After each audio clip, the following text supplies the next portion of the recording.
The first video game I ever played was, as I'd come to learn later, not a video game at all. This tech demo, packaged alongside the original PlayStation and aptly titled Demo 1, depicted a T-Rex thundering across an otherwise black landscape in as much fearsome might as the 14-inch CRT television it was connected to could muster.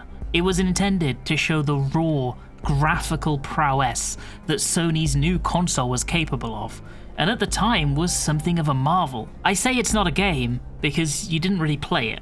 You could adjust the camera angle, but aside from that, it existed to be admired rather than controlled. A promise of what could be, one day, if you bought into Sony's gambit. None of that mattered though. To 5-year-old me, with a mind churning with cool dinosaurs and adventure, it was a revelation. I couldn't take my eyes off it. That hobby followed me through my childhood, a constant companion during those formative years. As I grew an actual personality and began to develop my own tastes, it was there to influence them. Eventually, I became an adult and struck out to make my own way in the world, and games were once more there to cushion the lows with comfortable distraction and respite after the long days. They meant a lot to me. Then, one day, in my mid-20s, 2 decades after I'd witnessed that Tyrannosaurus in that relative's musty bedroom, I came to a stark realization. I didn't enjoy video games anymore. I didn't know the why, the how, or the when, but my heart wasn't in it anymore. As a small heads up, there will at times be spoilers for the media I'm discussing in this video, and when that happens, I'll make sure to tell you in advance, as well as to flash a red spoiler warning on the screen. Just like right now, where I'm spoiling the fact that I was born the same year as Sonic the Hedgehog 2, and therefore this next section is going to be wildly unrelatable for a worrying number of you. This video is partly about me, sure, but more than that, it's about a handful of seminal games that are really special. It's about nostalgia. It's about changing what you can and accepting what you can't. And it's about the one game that made me realize I was going about things all wrong. Despite that, I hope it isn't too self-indulgent. This is how I learned to love video games again.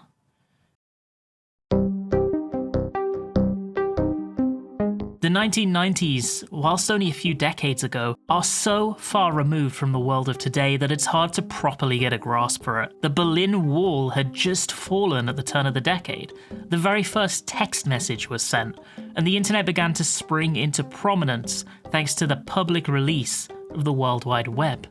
It was a decade of technological leaps and bounds as mobile phones, computers, and game consoles began their infiltration from niche trinkets to a core part of the very nucleus of society and daily life. People had zero idea what was to come. Like, this clip right here is what they thought smartphones would look like in the future. For the 21st century executive, there'll be no need to stop work just because you've left the office. Let's say you have a letter to get out. With the Porter office, you have 3 options. You can type it on the touch sensor keyboard, handwrite it on the electronic notebook, or if you need to be hands-free, dictate it using speech recognition directly onto the page. But the greatest difference was the fact that limitless information wasn't just available at your fingertips on a whim. To a child, the world felt simple, structured. Your life consisted of school time, dinner time, and the schedules of your favorite television shows. There was no YouTube, Netflix, or Twitter. Media did not compete for your constant and undivided attention. They were instead happy to take that small, allocated block of time and count it as a win. Hypotheticals would remain in your mind, to be pondered over or discussed, but not emphatically answered via a quick Google search. Without the world in your hands, knowledge was a pursuit. So I didn't learn much about video games aside from in limited and supervised sections at friends' houses. It was not a big part of my life. I wanted to play outside, to read books, and to learn to play the recorder. It would take something utterly gargantuan to change those priorities. Then came Pokemon. Pokemon today is the largest grossing media franchise in the world, bar none, and it isn't even close. Nobody could doubt its success. It makes more money than the Marvel Cinematic Universe, Star Wars, and the Looney Tunes combined. But in 1998, it was just a weird Japanese obsession that market researchers believed would never catch on in the West. A huge risk, and not worth the effort. And when Nintendo of America and 4Kids took that risk regardless, investing huge marketing and localization budgets to wage a war on all fronts, to say they were rewarded is an understatement. The first generation of Pokemon titles sold 46 million copies combined, making them the highest selling video games of the decade. They doubled the sales of the second place entry, which was their own successors, Pokemon Gold and Silver. In March 1998, before Pokemon launched in the West, just under 500 million cards had been produced. 2 years later, that figure had exploded to a staggering 4.2 billion cards.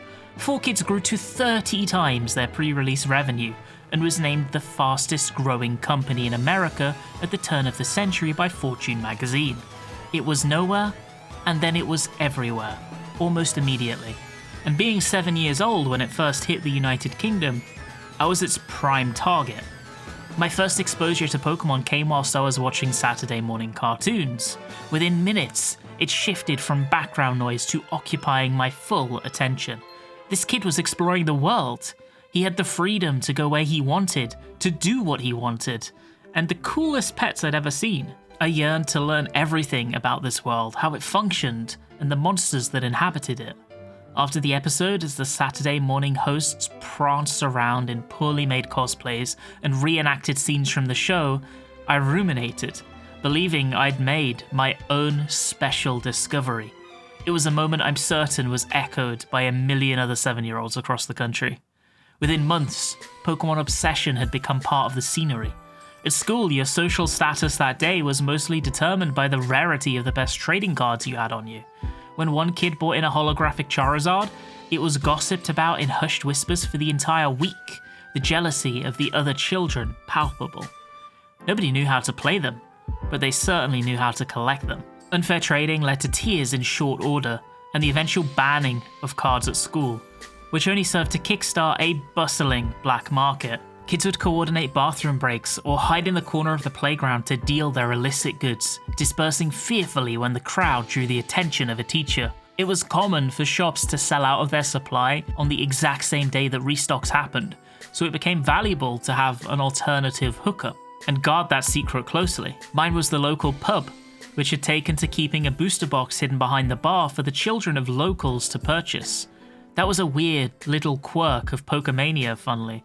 It felt like almost every shop that you could imagine children in began to stock Pokemon cards. The arts and crafts shop, the local deli, they all had them. The games were the main event though. My first time seeing them in person was at a birthday party. We were going skiing, which under conventional wisdom should be an experience that every British kid would be elated about. But to the bewilderment of the parents, our entire entourage did not care. The birthday boy had just received his Game Boy and Pokemon Red, and the rest of us crowded around as he trained his Squirtle in the forest. Hearing the 8-bit battle cries as the sprites erupted onto the screen, watching that satisfying click as a successful capture got confirmed, and on the drive home from the trip, witnessing a Squirtle mowed down Brock's Onix with a well-placed water gun. This was the moment where the concept of video games shifted from this amorphous memory of some big imposing dinosaur to be stared at like a decorative water fountain to a tangible pastime that made sense. From then my fixation only developed. A small child couldn't afford an extravagant purchase like a Game Boy, but there was something that technically kind of fit the bill as far as I was concerned. A Prima Guide. Armed with a notebook, a biro, and the Prima Guide to Pokemon Red and Blue, whenever I got a spare moment at home alone, I would retreat into my imagination. I would pore over every page of the guide, committing route maps to memory, making note of the obtainable items and wild Pokemon, and digesting each trainer tip with enthusiasm. Then in my notebook I'd pretend I was playing the game myself, drawing my own little party menus and filling them out one by one as I caught new Pokemon, constantly referencing my guide to fill out the pages with their attacks and experience points. This went on for months, stealing 5 minutes here and there. My Charmander became a Charmeleon. My party overflowed to the point of needing to create a PC storage page, and I began to idly doodle the badges I obtained, one by one. Eventually my grandmother took pity on me and gifted me a Game Boy Color with Pokemon Red. Even with the franchise's context of over 25 years of iteration and endgame consumerism, this generation is special. Role-playing games can be very intimidating to approach, especially if you don't have a lot of experience with video game logic that becomes second nature as you play more games. They're often menu-heavy, with myriad stat numbers, balance numbers, and constant, permanent investment in which stats you want to increase, with all of this acting as the back-end to strategy-heavy combat systems that can feel obtuse to understand at a glance. Pokemon does not feel like that at all. It instead presents these self-same systems in a much friendlier way. They still exist, but level up numbers in red and blue feel akin to window dressing. Typings are clearly signposted at every step of usage, and while looking at a damage effectiveness chart is intimidating, yes, the majority of them just make logical sense from a real-world stance and don't require much memorization. Throwing water at fire will hurt it. Fire will burn grass. Often the best approach is to smash the opposition with the correctly coloured mallet, and you receive instant feedback on whether you made the correct play or not via the "it's super effective" or "it's not very effective" flavor texts. Even traversal of the overworld is guided, with routes and towns bearing signs that show you where to go next, subtly actualizing the realism of Kanto's geography in your head. These games represented the ultimate childlike fantasy. You, a child of merely 10, were treated with the same respect and agency as any adult, and you were on an adventure. You made your own decisions, you walked your own path, and the scariest decision you had to concern yourself with was which party member you'd select next. The creature designs themselves were immediately understandable, like real-world animals, had they been envisioned by a 12-year-old. Horses but with fiery manes, a silly fish, but given time it becomes a big dragon, extraordinary, yet recognizable, safe. It has been said that Satoshi Tajiri, the creator of the franchise, wanted to recreate fond memories of bug catching in his youth whilst developing the games themselves, and that sense of innocent glee is evident when you look at the designs. Battle itself was a puzzle to be solved, but one with so many correct solutions that the question was never, how do I solve this? But instead, how do I want to solve this?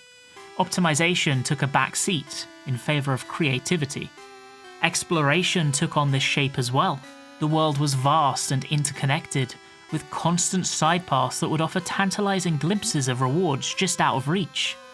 Some would peek out from behind shrubbery, others waiting on the other end of rivers or ponds. Progression would offer up tools in the form of teachable abilities that would make these terrain hazards traversable, but to divest them of their bounty, you needed to remember where they were in the first place. You'd be rewarded for backtracking in Discovery, but it was never a requirement. The game could be completed without interacting with the majority of those side paths, though with rewards for doing so, including entire optional zones and encounters with legendary Pokemon.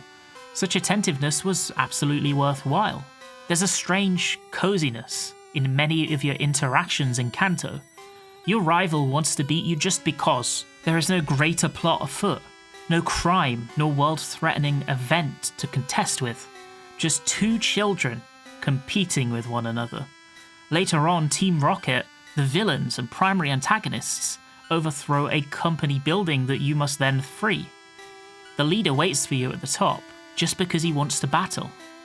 Even sinister plotlines such as these are rendered harmless through the lens of Pokemon battling being the solution. That's not to say Red and Blue shy away from sensitive topics, either. You come across a Pokemon graveyard partway through your journey, and must face the reality of a Cubone torn from its mother after she dies, and of trainers missing their dear companions.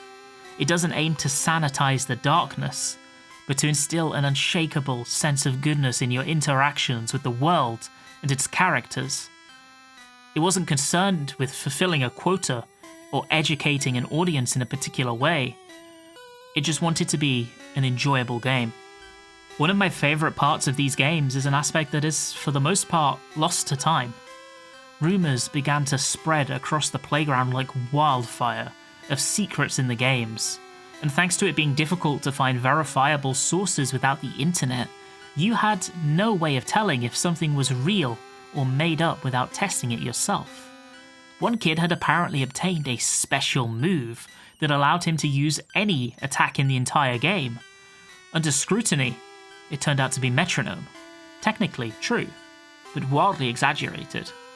Another had heard that Pikachu had an alternative evolution named Pikablu, and that the only way to get it was to run 1,000 laps around the fountain in Sylph Company's entrance hall.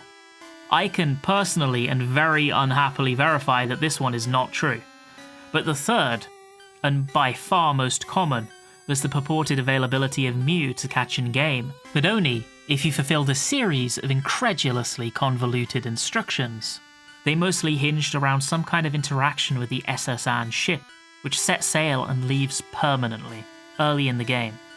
Some claim that you could obtain Surf early to access a rather conspicuous truck off to the side, and this would somehow allow you to battle Mew. Others touted a method to leave on the SS Anne yourself, which would take you to an island where you could encounter the 151st Pokemon. Another camp believed that missing No was the key to the secret, and whilst none had any proof, all had passionate and compelling arguments as to why their version of events was definitely 100% real. As far as first games go, this one was pretty up there. But another game entirely holds the mantle as the most important game of my childhood, as it does for many others.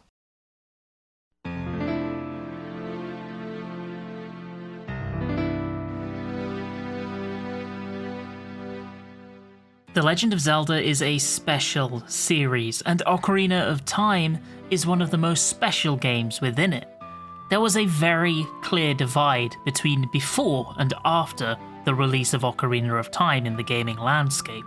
It challenged the scope and depth with which it was possible to create an open-world gaming experience, and pioneered many of the small, essential touches that are standard affair even today. Like, just as one little example, it was the title that popularized the use of lock-on mechanics in action games to allow combat encounters to flow better.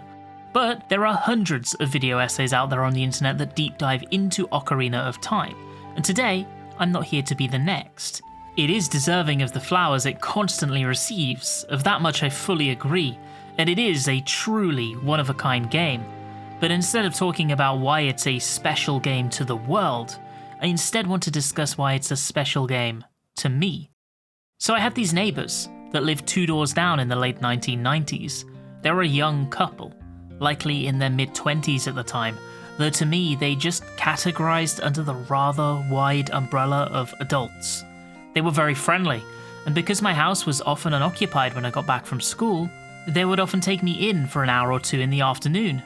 I always looked forward to this, because they were very into video games and they would always be excited to show me whatever game they were playing at the time as I watched on in fascination.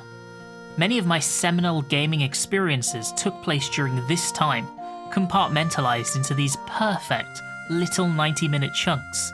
They showed me Command & Conquer Red Alert, Final Fantasy VII, Crash Bandicoot, Metal Gear Solid, Super Mario 64, GoldenEye, and many more, each time taking care to showcase what made them fun. I got a thorough, fairly comprehensive console gaming education, just like that, but by far the most memorable was when they pulled out the N64 cartridge for Ocarina of Time and told me we'd be playing this one a little differently than the others. This time, we would be completing it. And so, for the next couple of months, that's exactly what we did. We'd play an hour or so of the game, then spend a little time before I left discussing it, digesting the progress we'd just made, the story revelations that had unfolded before us, making plans on what to tackle next. They often left the eureka moments of puzzles clicking into place to me, gently nudging me in the right direction if I got stuck, sharing in my elation when we landed on the correct solution. I remember being stunned into silence by the first emergence of adult Link and stepping out of the Temple of Time into the now apocalyptic marketplace. Managing to finally solve the mystery of the Forest Temple after almost a week of stumbling around in circles and finally, at long last, making progress once more. Their shock as I solved the riddle of the fire arrows at Hyrule Lake almost immediately, and the following round of high fives as our reward floated down in front of us. Sometimes we'd just aimlessly ride Epona across Hyrule Field, just to see what was going on in parts of the map we hadn't explored for a while. It was an adventure, and we were on it together. When the credits rolled, there was no doubt to me that it was the most poignant memory I'd had with a hobby at that point in my life, full stop. I was sad that it had ended.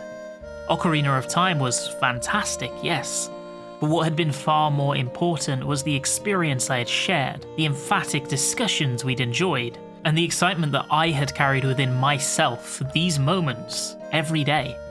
This is why multiplayer games are so beloved, why so many people cherish couch co-op memories, and arguably why Let's Plays as a medium on YouTube are so explosively popular. Sharing these kinds of experiences deepens them. They moved away eventually, and I never saw them again. When they were loading up their car, they thrust a heavy carrier bag at me and told me to open it after they'd gone. And when I did, inside was their Nintendo 64 and their entire collection of games, with a little note stuck to the Ocarina of Time box which simply said to keep having fun. And so I did. Over a decade later, as I passed the threshold to adulthood, I got busy. There came this point where I'd gotten my first real job, a real career-launching job, rather than something I showed up to at the weekend and received a handful of cash under the table for at the end of the day. This job required a massive overhaul in my daily life, relocation to Paris, long hours and additional studying, as well as sacrificing any proximity to my friends. I was happy to do it, because it was an opportunity. But as I dived headfirst into this new adventure, I allowed much of everything else to slip by the wayside. I stopped reading books that didn't relate to my work. Many of my relationships strained as a result, and I fell out of gaming entirely. Whenever I had a free hour or two, I was utterly exhausted after a long day and didn't have the energy to pay attention to a new game, despite trying countless times. On the weekend, I was too busy catching up with chores, errands, or sleep to commit. At one point, I stopped trying entirely. You shouldn't do this, by the way. This is not a good way to live at all. During the later stages of these years of singular focus, there was one game that was able to cut through the haze of work and sleep on repeat, and maintain a bastion in my life.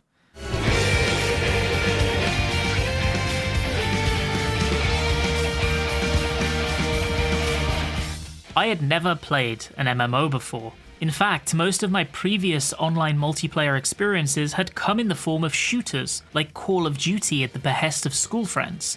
So, picking up a game like Final Fantasy XIV was outside of my wheelhouse, to say the least. But a friend had been playing for a few months and loving it, and I had become somewhat of a famed recluse amongst my peers. So when he excitedly gave me the elevator pitch as to why I would definitely have a really fantastic time and I needed to give it a shot myself, I exceeded expectations and bought the game that very same day. The first lesson, harshly learned, was that these games are by design utterly overwhelming. I had no idea what the holy trinity of tank, healer and DPS were, apparently the most basic knowledge in the genre, to the point that when selecting the class I wanted to begin on, I unwittingly selected a healer, because the description claimed that it was adept at dealing both damage and healing, which sounded like the strongest option as far as I was concerned. What chance did I have in the face of dozens of dense interlinking systems layered on top of one another, with more tutorialization present to show you how to navigate the menus than to decipher how the combat itself actually functioned? Other video games do not prepare you for something like this. The first thing I learned about Final Fantasy XIV was that it loved menial questing and reams of exposition in equal measure. The second was that I would not be able to raid with my friends at all unless I completed the story, which at the time was a 30+ hour endeavour if I rushed. I found it obtuse and frustrating and fell off repeatedly, but I gave it a second chance, and it was then that it suddenly clicked, and I got it. It is complex and obtuse and finicky and slow to start and in some ways very antiquated, but many of the battle intricacies that were initially frustrating did, as I came to appreciate over time, have a purpose. They're there to act as spinning plates, and the stages on which you'd balance those spinning plates are some of the most stunningly satisfying combat encounters I've seen in video games. Full stop. Final Fantasy XIV raids, when they go right, are these carefully choreographed dances between you, the boss, the other players in your party, and your collective stack of spinning plates. You'll spread out, then group back up, and weave in amongst each other, avoiding earthquakes and explosions to the beat of, unironically, one of the most mesmerizing and varied video game soundtracks that exists. It's a puzzle game on crack. When it doesn't go right, the results are often a spectacle in and of themselves. This sense of rhythm extends to the classes too, where every 2.5 seconds you must make your next step, carefully planning your actions to ensure that you're dealing as much damage to your enemy or protection to your allies as possible, all in pursuit of keeping those plates spinning away happily. The land of Eorzea in which the game takes place is rich with history and stories great and small, of those that overcame adversity and those that were subjugated by it. Even nondescript dungeons have complex tales to tell, such as one that has you infiltrating a mine to slaughter a group of rampaging giants within. They've halted operations for days and put the staff at risk, and so they must be dealt with. What you find out is that these giants were slaves to a previous regime hundreds of years ago, and left locked in jails deep underground when that regime fell, utterly forgotten and left to rot. They had persevered for all this time, slowly chipping away at the granite day by day, and at long last they were close to freedom, and yet they cannot be communicated with or shown reason, and so they must be put down anyway. Your task is grim, but it needs to be done. You're not solely a hero here, in this world of grey morality. The world is dark, but that's because it is just that, a world, a place that people, real people, call their home, and the light shines through. You can go to any city centre and see groups of friends chatting, musicians playing their virtual instruments in bands together, raiders recruiting for their party, fishers casting their rods, crafters plying their trade. Regulars are, for the most part, inviting and contagiously passionate, excited to share with you and bring you into the fold. That's what got me, anyway. Much like I had with Pokemon in my youth, I devoured anything and everything I could watch or read about Final Fantasy XIV. The key difference was, instead of longing to experience the game as I had back then, I longed to master it. I practiced the optimal rotations on each job, studied every nuance of the hardest fights to be able to make better snap decisions in the moment, and pored over my own gameplay to pick out the mistakes. Whenever I had free time, I would invest it into improving at the game. I was fixated. I improved a lot, too. After playing for a couple of years, I got good enough to be able to compete in the world first race for new raids, and even place well in a few. But it never once felt like I was good enough. There was a big culture shift in the gaming landscape heading into the 2010s. Before the internet became ubiquitous, it was easy to have a sense of mythology about new releases. Conversations were based on personal or shared experiences, rather than a Google search. And just like Mew under the truck, it was more important that those conversations be interesting than accurate. In a sense, titles were able to be bigger than themselves. In the present day, there is an ever-whirring mill of attention when it comes to new releases. Shelf lives are fast-paced, chaotic, and it often peter out in a matter of days as the hype train moves on to next week's point of interest. What came before is often forgotten. We have the ability to converse with anybody all around the world, and yet in the rise of social media and the death of forums, It often feels more akin to screaming your thoughts from the center of a crowd, rather than having an intimate conversation with another person. During this stint, I didn't play too many other video games, but those I did tackle, I did so with an entirely new outlook. I wanted to be good at those too. With multiplayer games, I immediately took to YouTube or Twitch to look up optimal strategies, weapons, or the best players to learn from, hoping that one of them would give me an upper hand. Games are solved before release now. You can pick up a brand new title on launch day and find dozens of guides spilling every nuance and secret all over your social media feed. When it came to single player titles, I felt it more important than ever to ensure that I got the fullest experience possible, that I saw every event and cleared every challenge, the highest difficulty. For the first time in my life, I would peruse achievement lists before playing a game, and they would influence whether I would play on a specific difficulty or not. With huge open world titles, I would worriedly check guides to ensure there wasn't any missable content that I was unwittingly passing by. I would force myself to replay the game if I missed an achievement or point of interest, and it was in that action that the crux of this shift became clear. I was now playing these games to beat them, to tick virtual boxes, rather than for fun. I couldn't pinpoint quite when this transition in priority had begun, but that didn't really matter. What I knew was that I was not enjoying this hobby as I had in the past. It only got worse as time went by. I eventually started using achievement guides to ensure the optimal route through the game in the smallest time investment, allowing me to skip as much side content as possible while still checking every major completionist box.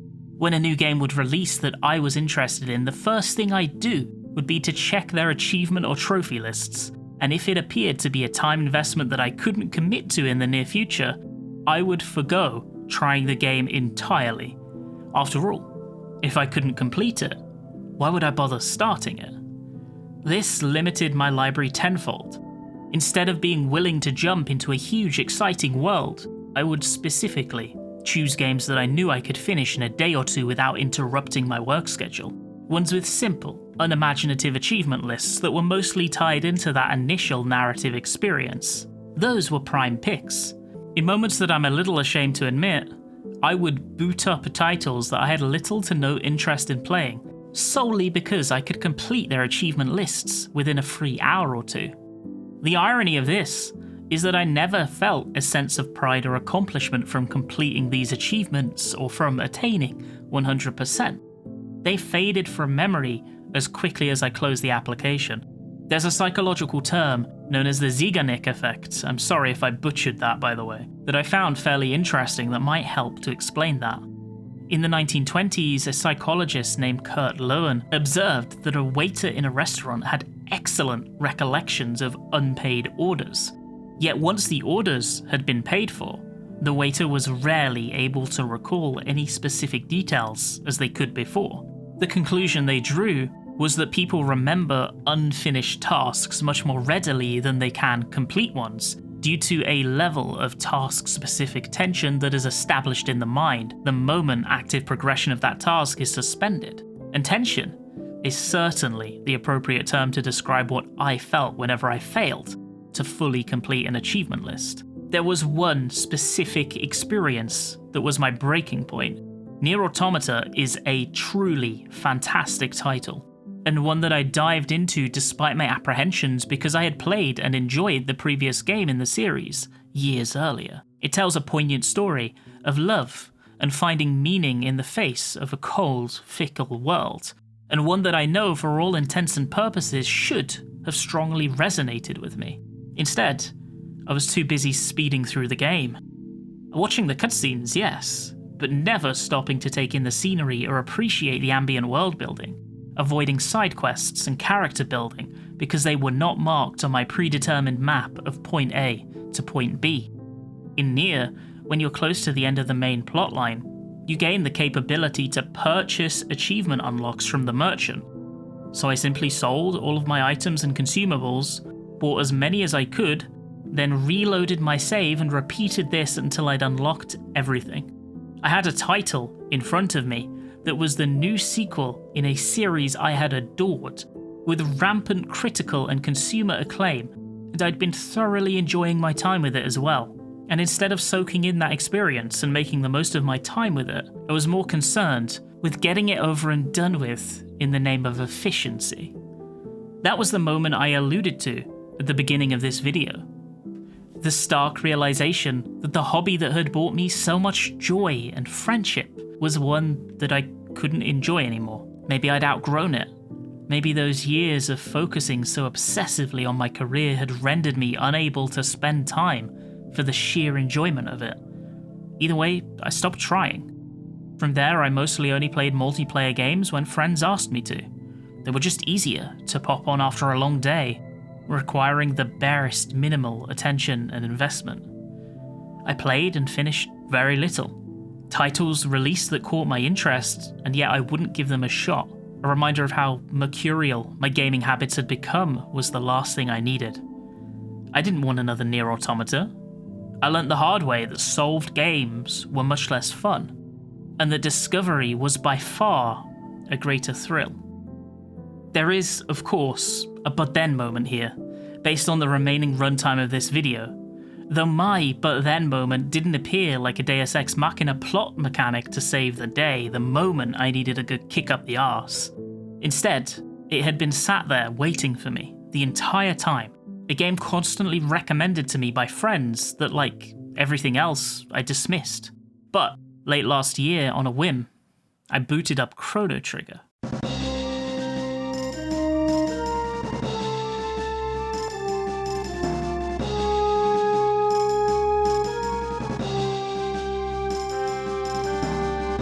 This game is so good. Like, it's criminally good, to the point where I genuinely believe the development team must have made a blood pact or something to be able to make it happen. It's 30 years old now, and yet I am absolutely convinced that had it been released today, instead of in the 1990s, it would still be considered an absolute pinnacle of RPG design and cement its position as one of the greats. In contrast to its premise, it is utterly timeless. Role-playing games often stumble in the field of first impressions, I find, and can be reliant on the player to give a little more of their time in faith than other genres, under the implicit trust that they'll be rewarded later down the line with a great story.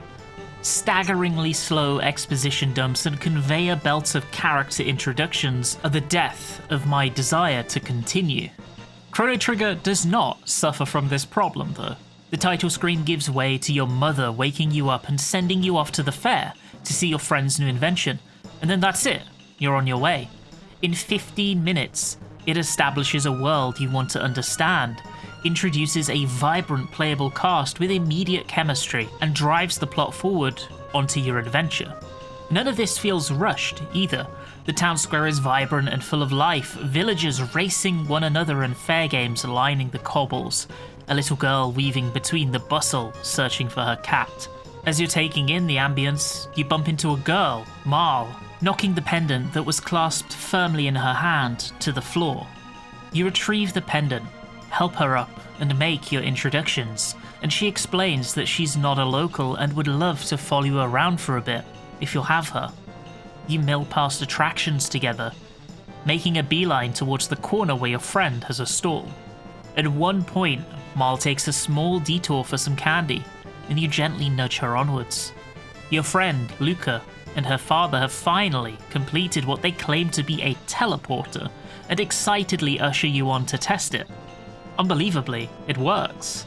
Marl is enthralled and hops in to test it out as well, but when she does, the machine resonates with her pendant, tearing open a crack in time and sucking her into it. You dive into the past after her to save her. It's simple, understandable, and compelling. But what makes this introduction really special, as far as I'm concerned, is the moment a few hours later where you realize that every step you took at that fair mattered, and that you've made a terrible mistake. You discover that Marl is actually the princess of the entire kingdom, and that on account of her being thrown 400 years into the past, she has been reported abducted. Soldiers are out in force searching for her. Tensions are high. So when you show up at the castle with her in tow, safe and sound after a successful expedition to the past. The king's counselor has you arrested and put on trial for her kidnapping, and you are utterly picked apart by the prosecution. Witnesses saw you knock the princess to the ground, and before even giving a single thought for her, grab her precious pendant for yourself. Only a man of truly poor character would put a piece of jewellery over another human being. Was that your motive? To steal and sell priceless royal jewellery? The candy merchant reported seeing you forcing the poor girl away from his stall as she tried to stop. A little girl claimed you ignored her when she came to you distraught, asking for help to find her pet. There are so many ways this trial can go.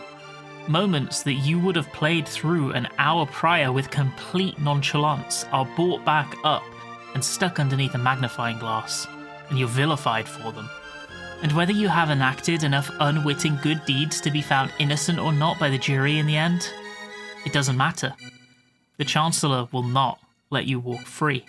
This scene had me second-guessing myself for a good while afterwards. Could interacting with this NPC have future consequences? Was it safe to enter that town? Is this wrong? And when the primordial threat of the overall game, Lavos, reared its head shortly after, a borderline force of nature that will, unfailingly, destroy the world in the year 1999, I kept questioning. Was I to blame? Could this all be my fault, somehow, be it in the past or sometime far in the future? Would one small decision result in this apocalyptic consequence? But this ability to make me second-guess myself is such a small part of what makes Chrono Trigger special that it's barely even worth mentioning. It's special because, by the numbers, it excels at everything it tries to do, almost to the point of perfection.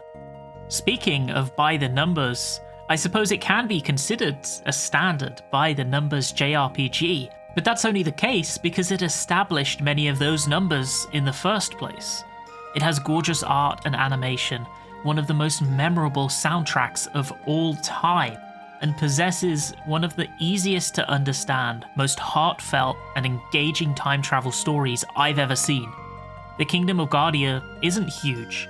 You can traverse it in a matter of minutes, but that is the point. You spend a lot of time visiting it in different eras, ranging from prehistoric times all the way up to the far future, after Lavos has laid waste to most life. Each time, the world is vastly different in colour palette, terrain, and those that inhabit it, but entirely recognisable as that Guardia you already know.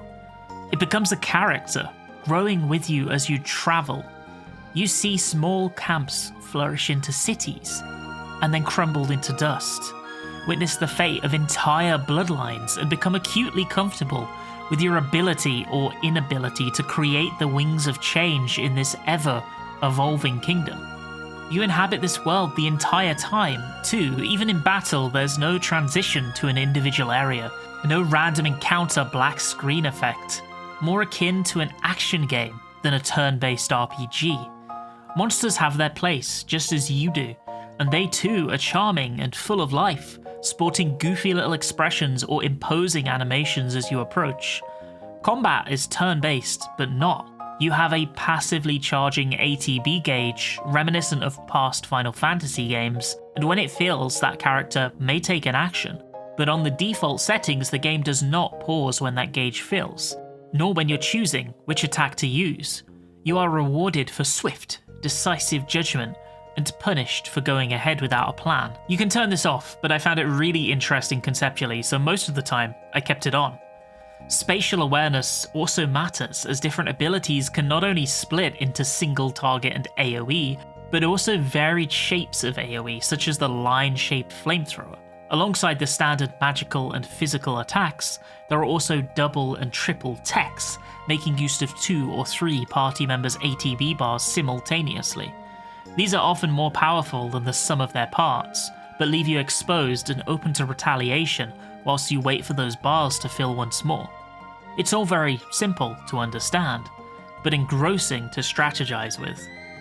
Despite telling a simple, easy to follow story, the characters are each beautiful and full of depth in their own right. Aside from Chrono, the titular character who acts somewhat as a self-insert, you'll recruit 6 other friends from across the timelines who unite for the purpose of defeating Lavos. There's Luca, the witty and kind inventor, and Marl, the princess who is struggling to accept her place in the world, longing for freedom and adventure. You also meet Frog, the morose, hard-working hero, and Robo, a sweet robot forged in the post-apocalyptic future, Ayla, a cheerful tribe leader from the prehistoric past, and lastly Magus, a man so driven by his desire to defeat Lavos that he is willing to accept any cost, including becoming a monster. But what makes these characters so interesting to me is the fact that their story arcs often run in parallel and contrast with one another, and through supporting each other and learning from one another, each party member is able to overcome their personal demons. There are so many different ways to read their arcs even, that I would imagine opinions differ from person to person on which characters even run in parallel to one another. Like, for me, Luca is a girl that is utterly terrified of facing her past and the loss and guilt she's been harboring for years after the death of her mother. She doesn't have the will to move past it, nor the confidence to truly face it head on. And yet this is perfectly contrasted with Marl, who takes every problem in her stride, never shying away from her goals despite any difficulties she may face. She is bold and confident in who she is, even to the point of rousing the party into action against Lavos when all hope seemed lost. Ayla and Robo both encapsulate hope for the future, but in different ways. Ayla comes from a simple time, with simple dreams. She's a powerful warrior chief, but also a future mother. Despite attacks by the Reptites, they remain steadfast. Her tribe acts as a family, singing and dancing together, and daily life is mostly joyful. She is full of hope. To her, the future is bright. She wants to see her tribe shine, her children flourish. And that's it. Robo's birth is diametrically opposed to this, as he was constructed in the post-apocalyptic far future after Lavos destroyed the world. And yet, despite the hell from which Robo comes from, and despite the AI overlord that claims his duty is to destroy humanity, he too manages to cling to hope. Despite not being human at all, his humanity endures. Both Ayla and Robo share the same outlook, regardless of the polar opposite circumstances that got them here. Frog and Magus represent conflict too, though this one is a little more in your face. Frog was once a human named Glenn, a knight no less, yet a pacifist, often called a coward. His best friend was Cyrus, and he represented everything a knight should be: brave, kind, powerful. And together they were tasked with hunting down the evil fiend lord, Magus. Cyrus was slain, and Glenn, frozen by fear, was transformed into a frog and thrown from the cliff like garbage. Unable to overcome his shame, he has hidden away in exile ever since. Yet Frog is a hero, the rightful wielder of the legendary sword Masamune, and he finally is able to accept that Cyrus's death isn't his fault with the help of the party. He takes up his mantle, steals his resolve, and faces Magus once more. Magus is that fiend lord, but he's also a lost little boy. An innocent child from far, far in the past, thrown mercilessly through time by Lavos' corruption and left to die in the Middle Ages. He was eventually saved by monsters and nurtured, groomed, due to his ability to wield magic, and in adulthood, instated as the head of their army. Twisted by a burning desire for revenge against Lavos and taught nothing but disdain for other humans, he became the man that could so mercilessly strike down Cyrus. Where Frog didn't let his anger and pain break him, Magus did. One becomes a hero, the other is unable to let go, left a shell with only one reason for being. It is fitting that Magus is the only character that is unable to utilize group tech attacks, because despite joining the party, he's never truly one of them. There's this one side quest that is a little slice of perfection. So in the far, far past, you meet a girl whom you can nudge to planting a sapling and tending it instead of letting it die. You don't think much of it, until you stumble across a vast desert in the Middle Ages. The locals are suffering and they want to replant the forest in its place. And it just so happens that this sapling has survived all these ages and might just be the key. But such a task requires decades, if not centuries of work, if it were even possible. It's unlikely that it would work even with that. And so, when Robo volunteers to tend the plants, you're hesitant to say yes. But you do, anyway. You wave goodbye to your cherished friend and continue your journey without him. 400 years later, you find yourself in the same region, and you traverse this gorgeous forest, vines and trees and colourful flowers everywhere. In the centre there's a small building, and inside, you find Robo. Broken down, rusty and decrepit, he remained here to do his duty and bring life to the forest and the region for centuries, until eventually his body could no longer keep up. The priestess explains as you enter that, here, we give thanks to Robo for reviving the forest. Robo wasn't born a living creature. He doesn't have a life as such, and yet he created so much of it. His duty was to destroy humanity, and yet he showed nothing but love, and they reciprocated that love. Robo's fate was his own, and he used his time well. That's why Chrono Trigger moved me so much. The early game teaches you that your actions matter, and that once you've made a mistake, it isn't easy to fix.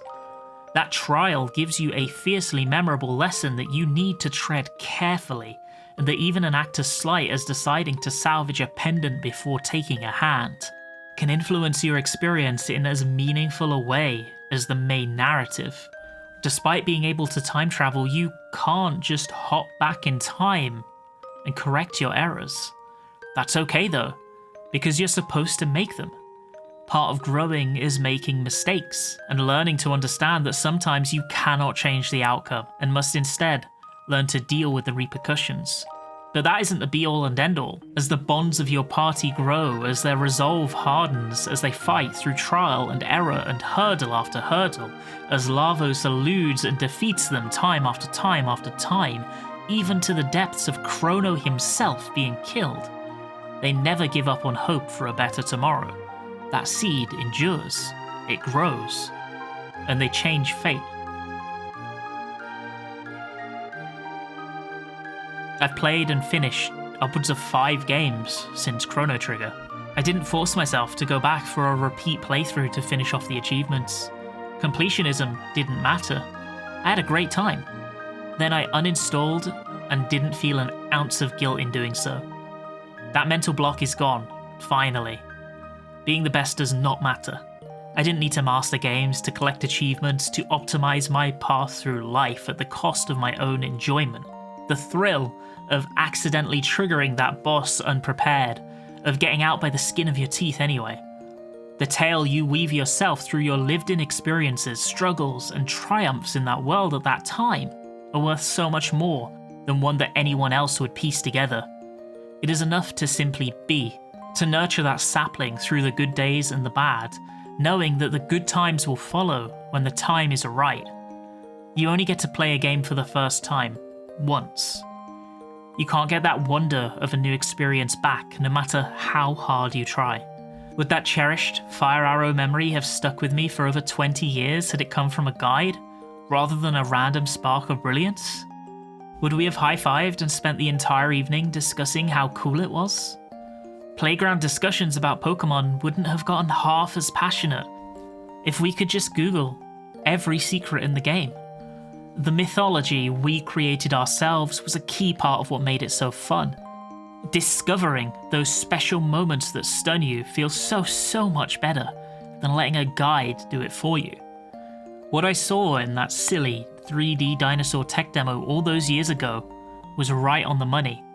It was a revelation. It just turned out I needed to have it twice to really, truly understand. Thank you so much for watching this video if you made it all the way to the end. I really appreciate it. I know there is probably a bit of hesitance in clicking a channel that has uploaded exactly one video, a worry that it might be a waste of your time. Hopefully this wasn't, and that it was a fun listen. I do plan to upload more videos about video games, and I will likely only make longer form videos on this channel. There won't be gaming news, guides, or updates. There will be discussions and deep dives about things I love, or nostalgia, like this. I do have a Patreon. You don't need to support it, but if you do, it'll allow me to keep uploading here more regularly. I'll add pre-release excerpts for future videos there, as well as some exclusive content, and you'll be included in the credits of future videos. No pressure, though. If you feel like commenting, I'd love to hear about your childhood game, the one that means the most to you and why. And of course, thank you so much for watching, and I hope you have a fantastic rest of your day.